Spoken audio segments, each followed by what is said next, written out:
Buenos días, hermanos, y aquí estamos otra vez transmitiendo eh, este encuentro como iglesia Jesús es Paz, y damos gracias a Dios por lo que Él nos permite. Y de veras tengo una inquietud de estar teniendo una palabra de oración ahora. Por eso vamos a orar.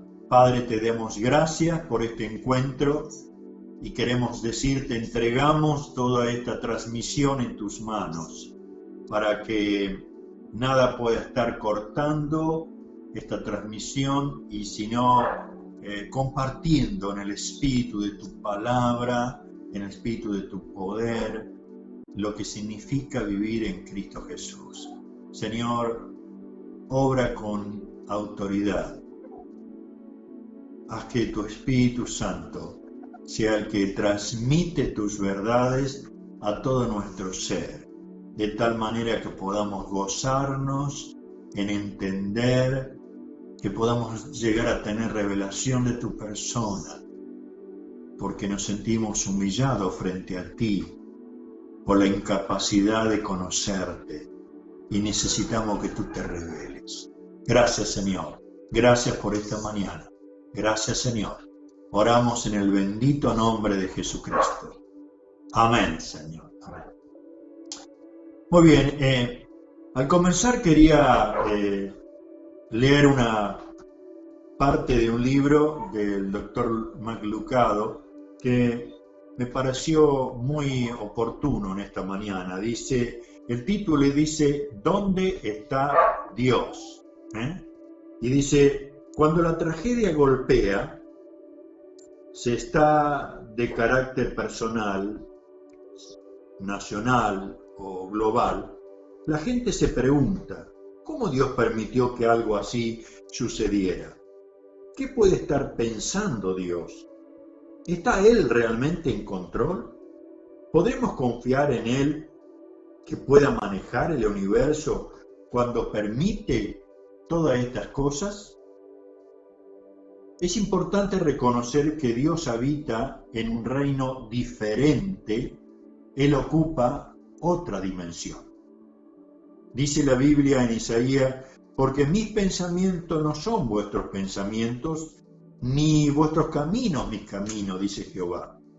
Como son más altos los cielos de la tierra, así son mis caminos más altos que los cielos. Mis pensamientos más que vuestros pensamientos. Presta especial atención a la palabra cómo. Los pensamientos de Dios no son nuestros pensamientos, ni siquiera son como los nuestros. Ni siquiera estamos en el mismo vecindario. Nosotros pensamos, protege el cuerpo. Él está pensando, salva el alma. Nosotros soñamos con un aumento de sueldo. Él sueña con levantar un muerto. Nosotros evitamos el dolor y buscamos la paz. Dios usa el dolor para traer paz. Nosotros decimos, voy a vivir antes de morir. Y Él ordena, muere para que puedas vivir. Nosotros amamos lo que se corrompe. Él ama lo que perdura. Nosotros nos gozamos en nuestros logros. Él se goza en nuestras confesiones. Nosotros le mostramos a nuestros hijos la publicidad de Nike con una sonriente sonrisa de un atleta millonario. Y le decimos, sé como Mike. Dios nos señala al carpintero crucificado, con labios ensangrentados y costado traspasado, dice, sé como Cristo.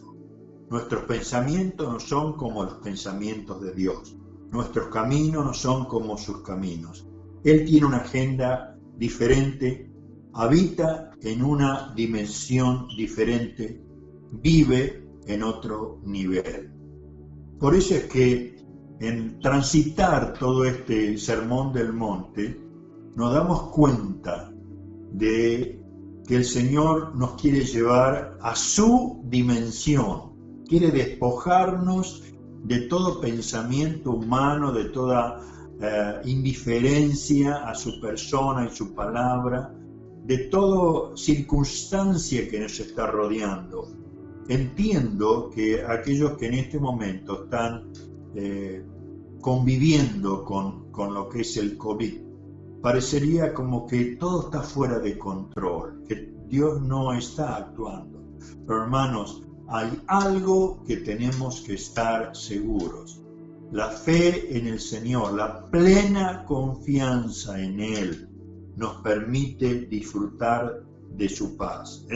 Por eso, yo quiero leer en Mateo capítulo 7, donde versículo 15 en adelante, el Señor comienza a sugerirnos y aún a darnos un mandato, es decir, tengan cuidado con los profetas falsos, tengan cuidado con las imágenes que ustedes puedan proyectar y sigan adelante en la vida con que Cristo nos quiere dar.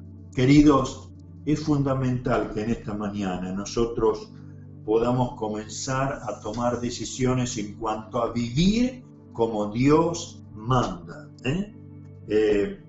Estar seguros de la salvación en Cristo Jesús, de darnos cuenta que tenemos capacidad de discernir entre lo falso y lo verdadero, de que tenemos la posibilidad de estar dándonos cuenta de quién es nuestro Dios.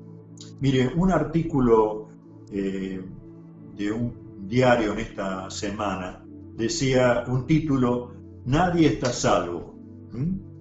Un famoso sanador de Florencio Varela contrajo coronavirus y está internado en el Hospital del Cruce. Y yo me puse a pensar, es cierto, ninguno de nosotros está a salvo de contraer el coronavirus, pero todos tenemos la posibilidad en Cristo Jesús de ser salvos, de estar conscientes de que la obra de Jesucristo, la promesa de que Él estará con nosotros todos los días hasta el fin del mundo, es una realidad. Por eso es que terminamos viendo el otro domingo acerca de que está en nosotros, solamente en nuestras decisiones, el entrar por la puerta estrecha o solamente dirigirnos como todos los demás por la puerta ancha.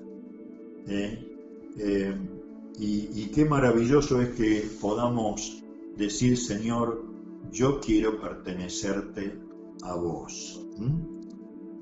Ahora, el versículo 15 del capítulo 7 dice: ten cuidado de los falsos profetas que vienen disfrazados de ovejas inofensivas, pero en realidad son lobos feroces. Puedes identificarlos por su fruto, es decir, por la manera en que se comportan. ¿Acaso pueden recoger uva de los espinos o higos de los cardos? Un buen árbol produce frutos buenos y un árbol malo produce frutos malos. Un buen árbol no puede producir frutos malos y un buen árbol no puede producir frutos buenos. Por lo tanto, todo árbol que no produce frutos buenos se corta y se arroja al fuego. Así es la misma manera que puede identificar un árbol por su fruto, puede identificar a la gente por sus acciones.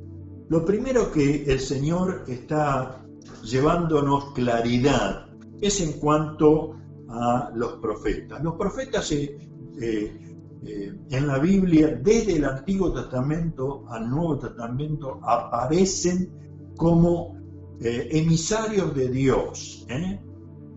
Dios quería dirigirse a su pueblo desde el Antiguo Testamento y lo hacía a través de los profetas.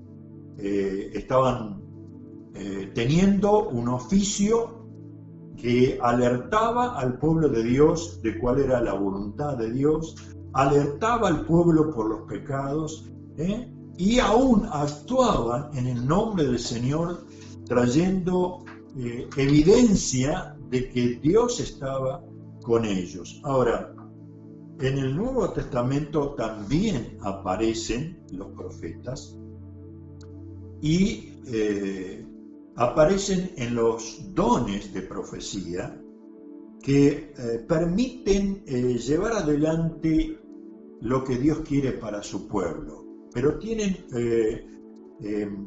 diríamos, un propósito muy especial, de animar, de edificar, de consolar al pueblo de Dios. Ahora, tanto en el Antiguo Testamento como en el Nuevo, como hoy mismo, también han existido y existen falsos profetas. Aquellos que están, bueno, entre nosotros hay una palabra que usamos, trucho, algo que es falsificado, que parece que está bien, pero que es solamente una apariencia. Por eso que el Señor Jesús dice, tengan cuidado de los falsos profetas. Vienen disfrazados. La palabra de Dios está tratando de llevarnos es que hay una apariencia, hay un disfraz, pero que en su corazón, en su interior, dice, son lobos feroces. En la otra versión dice, son lobos rapaces. Es interesante cuando uno ve documentales de los lobos, ellos ven una manada de ciervos o de gacelas o de otros animales, comienzan a perseguirlos con una estrategia de comunidad y tratan de atacar a los débiles. Tratan de ver que el que va quedando atrás o el que va quedando solo, a ese atacan. Por eso este sentido de cuerpo de la iglesia, de comunidad del Señor, para ayudarnos a no quedarnos rezagados, a no permitir que la debilidad que llegamos a tener pueda ser atacada por esos lobos rapaces. Ahora, para ir un poquito más adelante, en 1 Juan capítulo 4, versículo 1, dice, amados, no creáis a todo espíritu, sino probad los espíritus si son de Dios, porque muchos falsos profetas han salido por el mundo. En esto conoced el Espíritu de Dios. Todo espíritu que confiesa que Jesucristo ha venido en carne es de Dios. Y todo espíritu que no confiesa que Jesucristo ha venido en carne, no es de Dios. Y este es el espíritu del anticristo, el cual vosotros habéis oído que viene y que ahora ya está en el mundo. Hijitos, vosotros sois de Dios y lo habéis vencido, porque mayor es el que está en vosotros que el que está en el mundo. Ellos son del mundo porque eso hablan del mundo y el mundo los oye. Nosotros somos de Dios y el que conoce a Dios nos oye. El que no es de Dios no nos oye. En esto conocemos el espíritu de verdad y el espíritu del error. Miren, para mí fue de mucha bendición cuando una hermana nos enviaba una predicación del pastor Roger en estos días, porque él estaba mencionando 5 pruebas que nosotros podemos llegar a tener ante un falso profeta. Porque es interesante, nosotros como seres humanos cuando vemos una iglesia grande, un hermano con carisma en la comunicación, en la predicación, aun cuando vemos ciertos milagros, nos atontamos, o sea, estamos dispuestos a seguirle, y aún a iglesias que se ponen bajo cobertura, y no estoy tratando de calificar a cada uno de los hermanos, ni a las iglesias grandes, ni a los ministerios, simplemente estoy tratando de comunicarte, cuidado con las apariencias. Lo primero que podemos ver es que la Biblia nos muestra, dice, no creáis a todo espíritu, sino probad los espíritus. Tenemos que en primer lugar probar sus métodos. ¿Son bíblicos o no lo son? Por eso es que cuando como iglesia nos hemos metido a estudiar, sea por el instituto bíblico que teníamos antes, sea por el estudio de Efesios ahora, queremos entregar conocimiento bíblico a los hermanos, herramientas que nos sirvan hoy bajo toda la catarata de influencias que llegamos a tener, sea en la parte religiosa como en la parte no religiosa, que nos bombardea. Por eso es que, bueno, probemos sus métodos. ¿Son bíblicos o no? Probemos sus motivos. ¿Qué motivos tienen al expresarse, al tratar de conducirse? ¿Son motivos genuinos de corazón? ¿O están manipulándonos? ¿O están llevándonos a sus ideas para convencernos de ciertas verdades? Cada vez que alguien quiere hacer una doctrina, una enseñanza de un solo versículo de la Biblia, sin ver todo el contexto, sin ver todo lo que Dios es, sus atributos, su forma de dirigir su pueblo desde todo el contenido de la palabra de Dios, es una alerta. ¿Qué motivos está tratando de llevar esta persona? Por otro lado, es algo muy importante, tenemos que probar su moral. A veces esto de la internet, de ver mensajes, es una bendición, pero también tenemos que probar la moral, cómo vive, y esto es lo que nos impide muchas veces el estar por internet. Miren, en las transmisiones, en las predicaciones, ¿cómo podríamos decir? Todos creamos una imagen, somos excelentes en crear imagen, pero la palabra de Dios nos dice que debemos probar cómo viven, cómo es en su relación con su familia, en su relación con los vecinos, en su relación con la sociedad. Cómo viven quiere decir estafa, no le interesa pasar semáforos en rojo, es violento con sus familias, tiene deudas que nunca paga, su palabra no es segura con los demás. ¿Cómo es su moral? Por eso es tan importante probar los espíritus, probar sus motivos, probar su modo de vida. Y aún la palabra del Señor aún nos dice que debemos probar por su ministerio. No tan solo por la cantidad de personas que siguen, sino cómo es su ministerio a través de los años. Es un ministerio que muestra fidelidad a Dios, que muestra vivencia y enseñanza a través de su palabra,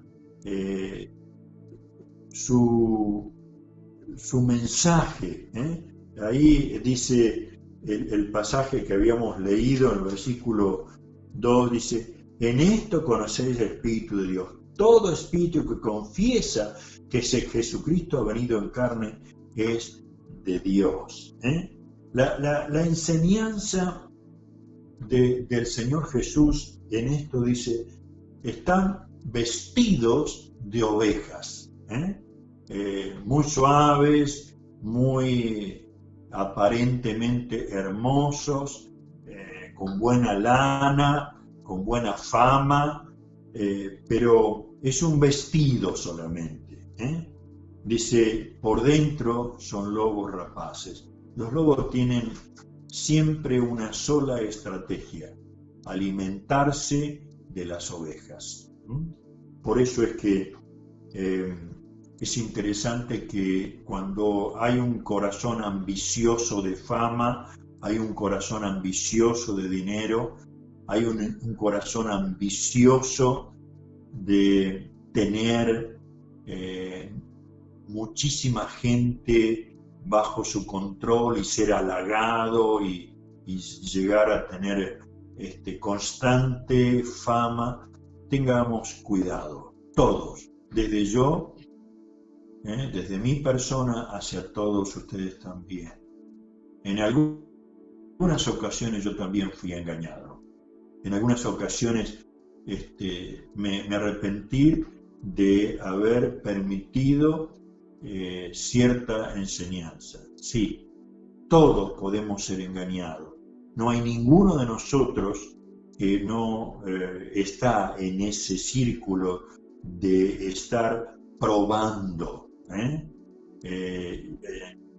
Aún, ¿qué es lo que trae el mensaje de un falso profeta?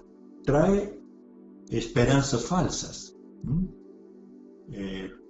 Con lo que dice, con lo que enseña, con lo que aún puede llegar a traer milagros, es una enseñanza, una esperanza falsa.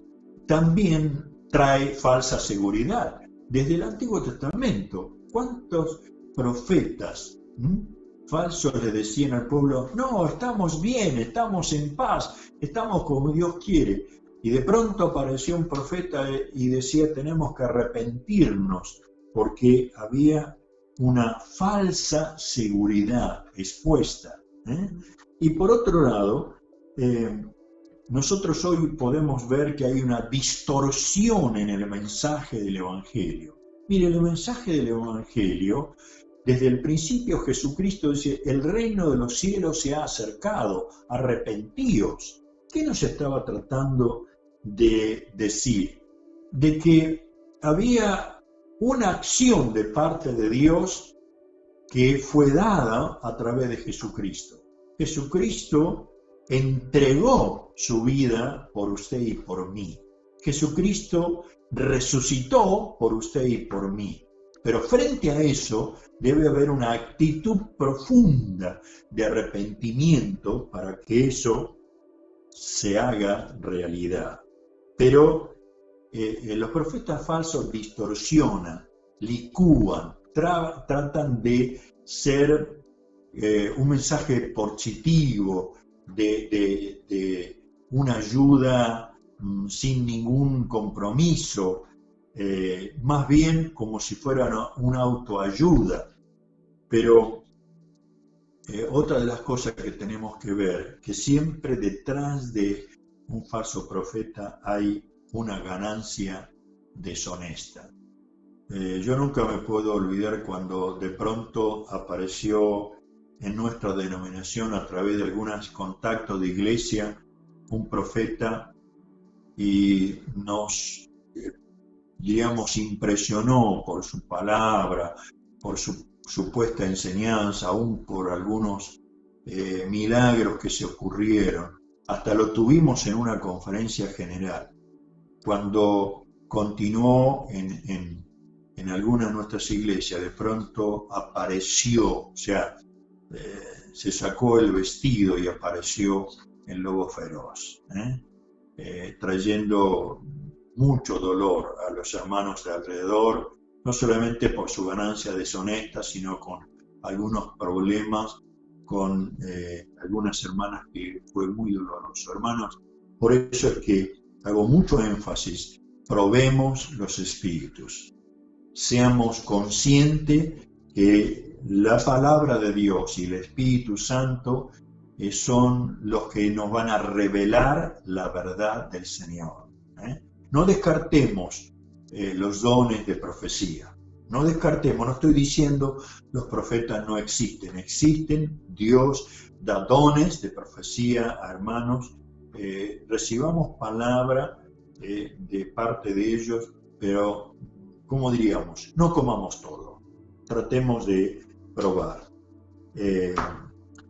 Miren, aquí el Señor estaba diciendo, bueno, tengamos que ese cuidado nos lleve a ver que un buen árbol produce frutos buenos, un árbol malo produce frutos malos.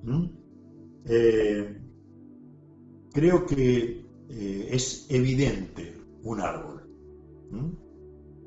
Conocemos lo que es un naranjo y lo que produce. Conocemos una planta de tomate y lo que produce. Conocemos una planta de soja y lo que produce. Conocemos una planta de maíz y disfrutamos de los choclos y del maíz. Pero indudablemente tenemos que llegar a darnos cuenta, dice así, versículo 20, de la misma manera que puedes identificar un árbol por su fruto, puedes identificar a la gente por sus acciones. Por su fruto, dice la versión 60, lo conoceréis. Y es posible que te lleve un tiempo, es posible que nos lleve un tiempo, pero qué bueno que nos ayudemos a conocer lo que es verdadero y lo que es trucho, lo que es falso, y podamos hacer una distinción que nos lleve a vivir como Dios quiera, en su voluntad, cumpliendo el propósito de lo que Dios quiere. Miren, recuerdo que hace algunos años vivimos un hermoso encuentro de oración, un encuentro maravilloso que una hermana preciosa de intercesión que pertenecía al equipo del pastor Carníbal nos trajo a la palabra y ella nos contaba su testimonio. Cuando siendo una adolescente muy activa en la iglesia, vino un profeta y le dijo: vos vas a tener que ir a levantar una iglesia en un pueblito. Ella no había tenido nada de eso de parte de Dios, no había percibido nada que podía Dios estar hablándole. Pero el pastor y los hermanos empezaron a ejercer presión sobre su propia vida, de tal manera que terminó yéndose de la iglesia, frustrada por todo lo que estaba viviendo. Pasaron unos años y ella volvió al Señor y se dio cuenta, cuando hay una profecía falsa, cuánto mal hace a una vida preciosa, consagrada a la intercesión, a la liberación, una hermana realmente que Dios ha usado y sigue usando para la gloria de su nombre, pero viviendo en un principio una experiencia que le hubiera quitado el gozo del Señor si de pronto hubiera hecho caso a esa profecía. Aún yo me animo a decir, esa profecía venía del otro porque la quería arrancar de la vivencia que Dios quería tener, el propósito que Dios tenía, llevándola a un lugar de fracaso y de ruina. Por eso te animo, busca al Señor, busca su verdad. Ahora, no quiero detenerme más en esto. Dice, el Señor siguió adelante y estaba tratando de llevarnos dice, no todo el que me llama Señor, Señor entrará en el reino de los cielos, solo entrarán aquellos que verdaderamente hacen la voluntad de mi Padre que está en los cielos. Y aún dice, en el día de juicio muchos dirán, Señor, Señor, profetizamos en tu nombre, expulsamos demonios en tu nombre e hicimos muchos milagros en tu nombre. Pero yo le responderé, nunca los conocí, aléjense de mí ustedes que violan las leyes de Dios. Ahora, esto es muy fuerte, hermanos, esto está hablando de una enseñanza, de una seguridad muy grande en cuanto a la eternidad. Miren, en Romanos, en el capítulo 10, versículo 8 dice, ¿qué dice? Cerca de ti está la palabra en tu boca y en tu corazón. Esta es la palabra de fe que predicamos, que si confesares con tu boca que Jesús es el Señor y creyeres en tu corazón que Dios lo levantó de los muertos, serás salvo. Porque con el corazón se cree para justicia, pero con la boca se confiesa para salvación. O sea, lo que está exponiendo el apóstol acá es en cuanto a nuestra salvación eterna, a estar en el reino de los cielos por la eternidad. Y comienza con escuchar el Evangelio y continúa de confesar con nuestra boca y creer con nuestro corazón. Usted habrá escuchado como yo cuando decimos, bueno, tienes que recibir al Señor, tienes que recibir al Señor. Y a veces me pregunto si no hemos tomado livianamente esto. Porque es cierto, tenemos que recibir al Señor, pero tenemos que confesar con nuestros labios, ¿qué cosa? Aquí la palabra del Señor dice, si confesares con tu boca que Jesús es el Señor. O sea, yo estoy tratando de decir, Señor, me arrepiento de ser dueño absoluto de mi vida. Me arrepiento de vivir lejos de vos. Y ahora confieso con mis labios que recibo a Jesucristo que sea el dueño de mi vida, que sea mi Señor. Esto nos lleva a pensar que cuando Jesús decía, si alguno quiere ser mi discípulo, niéguese a sí mismo, tome la cruz y sígame. Aún creer en su corazón. ¿Qué está tratando de llevar el Señor con esta verdad? A creer en tu corazón que Dios te levantó de los muertos. Yo debo creer con mi corazón que Jesucristo ha resucitado, que Jesucristo vive y es dueño de mi vida. ¿Por qué todo esto? Porque vos necesitas, yo necesito seguridad de la salvación, certeza de que Él es mi Señor. Lo que a mí me gusta siempre pensar, yo recibo al Señor Jesucristo, yo entrego mi vida al Señor Jesucristo. Y de esa manera comienzo a vivir con Él. Acá estaba diciendo, no todo el que me llama Señor, Señor. ¿A qué está llevándolo? Mire, te leo Apocalipsis capítulo 3, donde el mismo Señor está en el versículo 15, ¿no es cierto? Apocalipsis capítulo 3, versículo 15. Todo aquel que aborrece, estoy leyendo otro pasaje. Discúlpeme. Dice, yo conozco tus obras, que ni eres frío ni caliente. Ojalá fueses frío o caliente, pero por cuanto eres tibio y no frío ni caliente, te vomitaré de mi boca. O sea, lo que está tratando de decirle el Señor a la iglesia de la Odisea es muy profundo.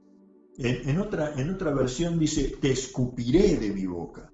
O sea, nosotros tenemos que definirnos. Miren, lo que acá, el versículo 22 dice, en el día del juicio muchos me dirán, Señor, Señor, profetizamos en tu nombre, expulsamos demonios en tu nombre, hicimos muchos milagros en tu nombre.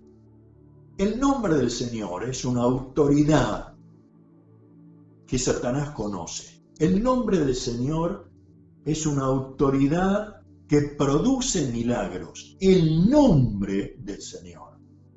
Pero cuando nosotros nos escudamos en pensar que hicimos muchísimas cosas, que nos destacamos religiosamente, pero no nos hemos arrepentido, no estamos actuando permanentemente en la voluntad de Dios, entonces el Señor puede llegar a ser: yo le responderé, nunca los conocí.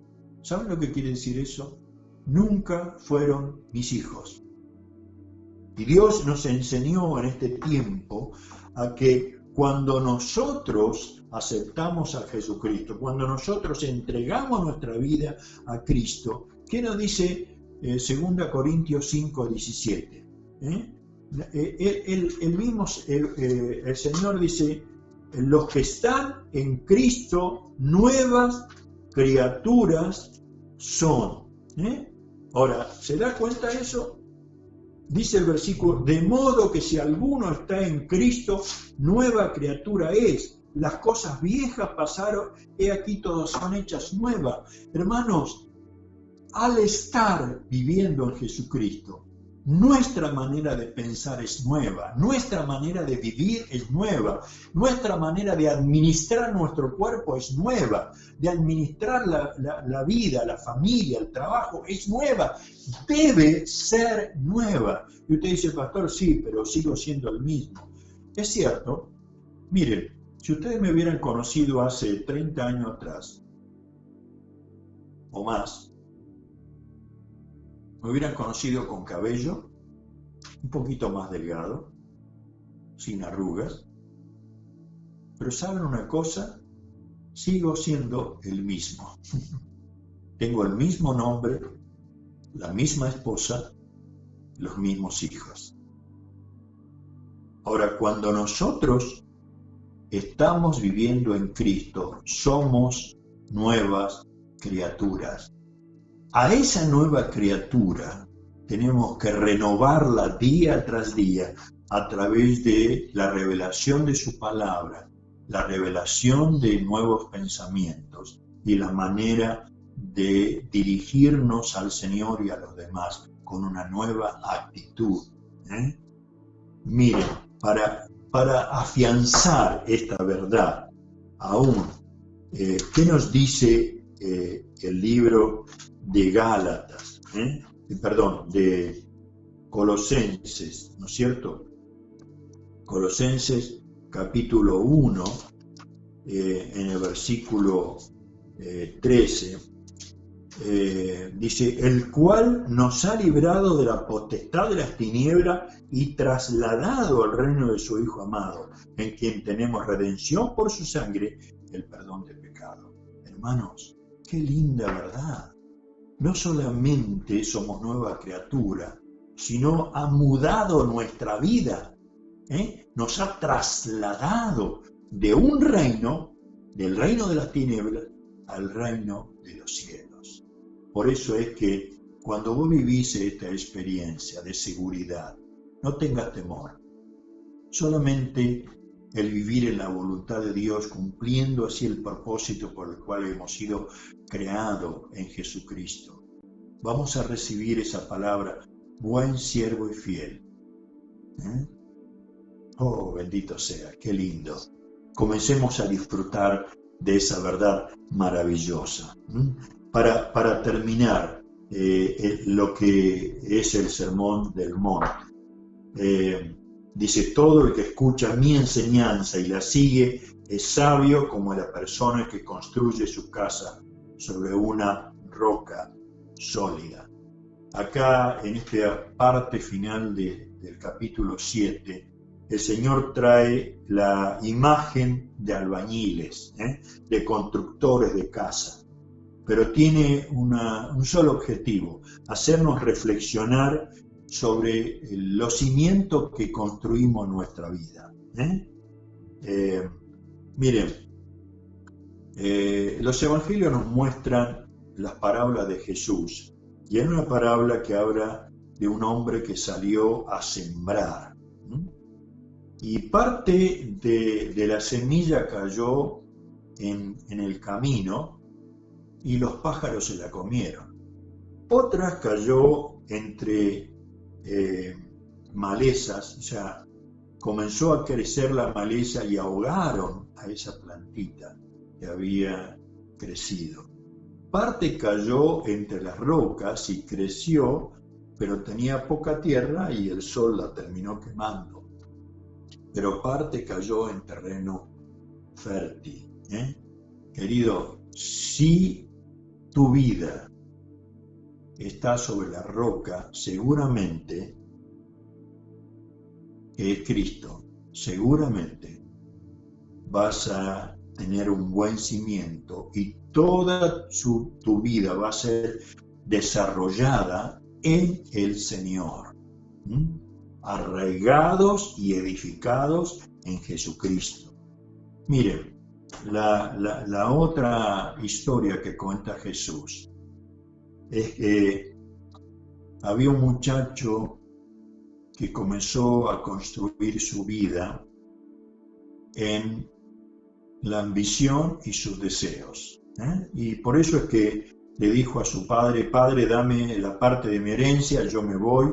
Y se fue y despilfarró su vida, su dinero, en todo lo que se le ofrecía en ese tiempo, alimentando su propia ambición y sus deseos. Pero en un momento que se quedó absolutamente sin nada, se dio cuenta que había construido mal su vida.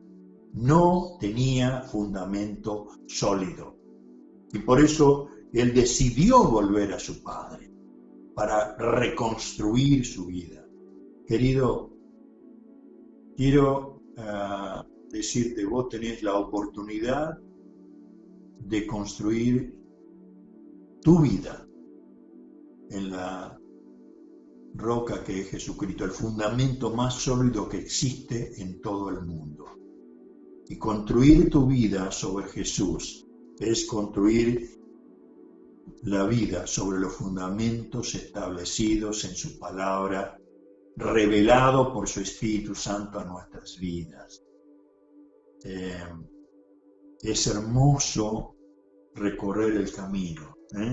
Miren, dice: sin embargo, el que oye mi enseñanza y no la obedece es un necio, como las personas que construyen su casa sobre la arena. Cuando vengan lluvias y lleguen las inundaciones y los vientos golpeen contra esa casa, se derrumbará como un estruendo.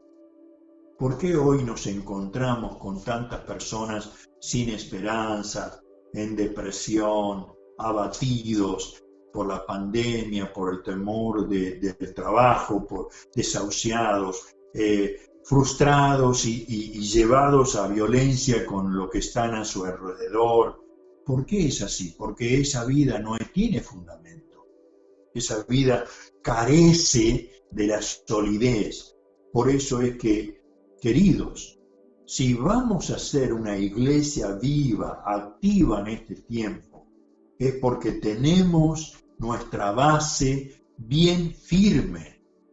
De lo contrario, esta tormenta que estamos viviendo, de pandemias, de problemas de familia, de problemas económicos, de enfermedades no resueltas, es como la tormenta que está diciendo, comienzan a inundarnos y nos vemos ahogados, con nuestras casas destruidas, porque no tenemos fundamento.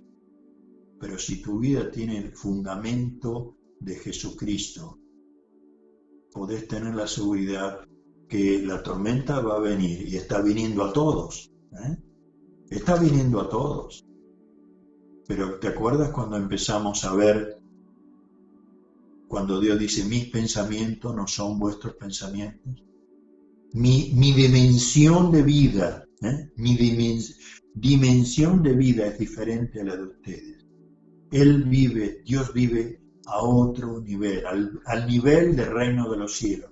Quiere llevarnos progresivamente a vivir en ese nivel. Por eso es la enseñanza del capítulo 5, 6, 7 del Evangelio de Mateo.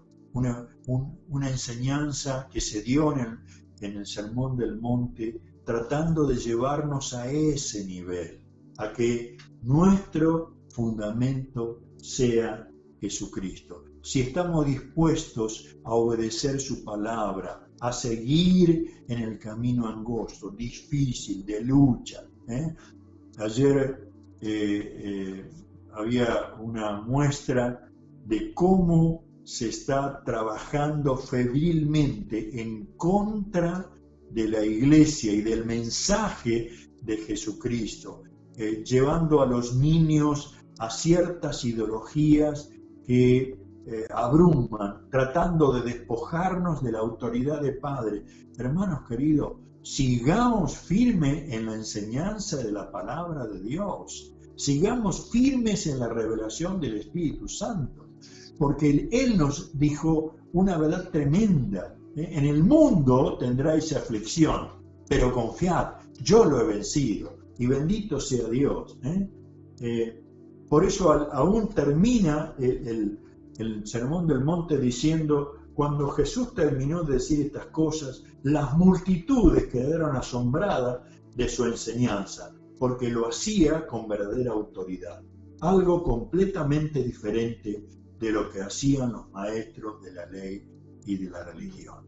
Hay autoridad en la palabra de Jesucristo, una autoridad que no cambia por lo que vivimos, por lo que pensamos, por lo que nos enseñan otros o por lo que nos quieren llevar a hacer. Una enseñanza, la enseñanza de Jesucristo, la enseñanza de la palabra de Dios no se negocia, es una verdad absoluta, absoluta verdad de Dios. Por eso quiero terminar esta palabra en esta mañana haciéndonos preguntas, porque nos deben llevar a reflexionar.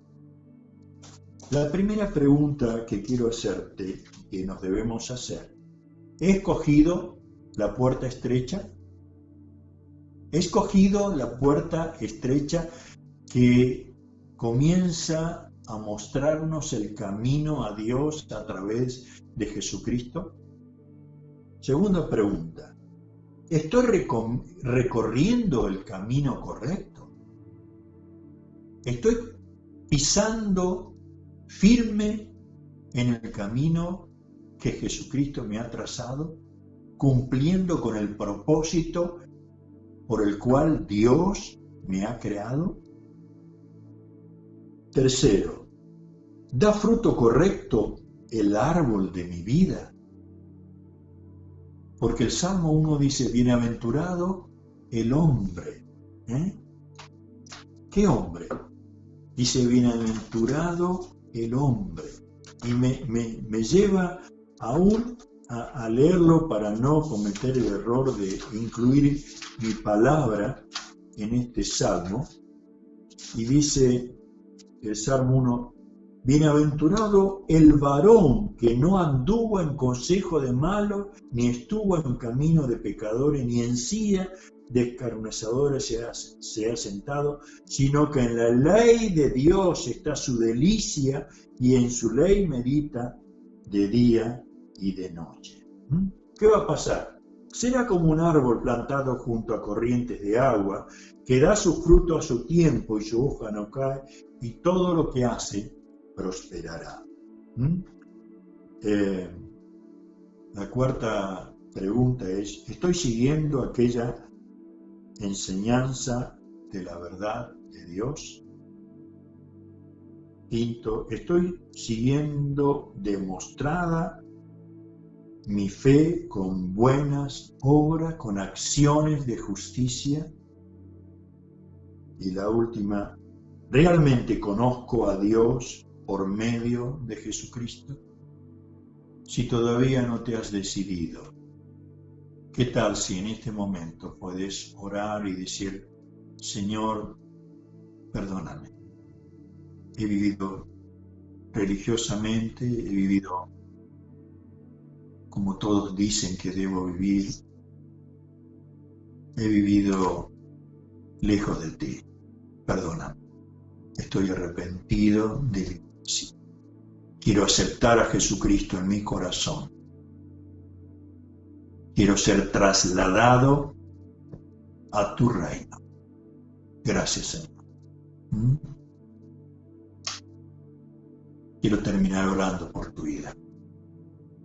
Señor, gracias por tu palabra.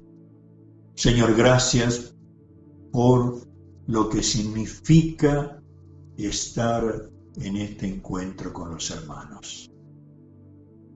Yo confío en que tu palabra no volverá a ti vacía. Producirá lo que te propusiste en esta mañana. Por eso, en el nombre de Jesús, aquellos que todavía no han aceptado a Cristo en su vida, han entregado su vida a Jesucristo, yo te ruego que tu Espíritu Santo los convenza y los lleve a tomar una decisión. Señor, como iglesia, que podamos decir, alabado sea tu nombre, por el discernimiento que nos darás para descubrir los falsos profetas, los falsos maestros. Que nos darás, Señor, a estar seguros en ti. Que nos darás, Señor, a vivir como tú quieres. Padre, en el nombre de Jesús, bendigo a cada matrimonio. Y Señor, que tu espíritu de poder genere paz en cada matrimonio. Bendigo a los hijos, a los niños en este momento, para que puedan estar buscando tu presencia y alabando tu nombre. Padre, en el nombre de Jesús, aquellos que han sido contagiados, quiero que tu mano de sanidad en este momento esté sobre ellos, sanándole de toda enfermedad. Y nos unimos como iglesia para clamar, Señor, seca este virus. Amén. Te pedimos piedad, Señor, por la Argentina. Amén. Y corta con esta pandemia que está llevando mucho desastre. En el nombre de Jesús, atamos tu espíritu engañador, mentiroso, que está gestionando permanentemente destruir, matar, robar. Gracias por ser nuestro Padre amado. Gracias por tu bendición en esta mañana. Gracias por tantas vidas que tú quieres bendecir ahora. Gracias, Señor. Oramos en el nombre de Jesucristo. Amén. Amén, Señor. Amén. Queridos, muchísimas gracias por estar compartiendo esta transmisión y seguro que seguirán estos días siendo de bendición. Amén.